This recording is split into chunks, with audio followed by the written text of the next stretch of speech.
അർജുനൻ പറഞ്ഞ കാര്യങ്ങളൊക്കെ സഞ്ജയൻ കൗരവസഭയിൽ പറയുകയാണ്.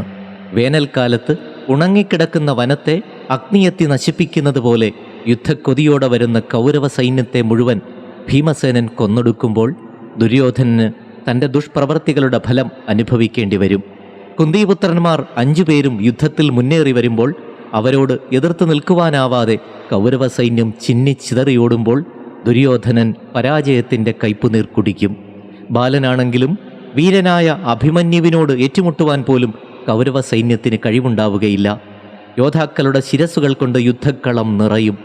യുദ്ധത്തിൽ പരാജയം ഏറ്റുവാങ്ങി കൗരവ സൈന്യം തകരുമ്പോൾ യുദ്ധത്തിൻ്റെ കെടുതികൾ സഹിക്കുവാനാവാതെ ദുര്യോധനൻ തകർന്നു പോകും. കൗരവർ യുദ്ധത്തിനിറങ്ങിയാൽ ആരും തന്നെ ബാക്കിയുണ്ടാവില്ല എന്ന് ഞാൻ തുറന്നു പറയുന്നു.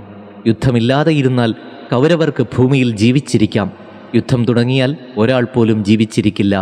ഇതിൽ ഏതു വേണമെന്ന് ദുര്യോധനന് തീരുമാനിക്കാം. അർജുനൻ പറഞ്ഞ ഈ വാക്കുകൾ സഞ്ജയൻ കൗരവസഭയിൽ പറയുന്നു.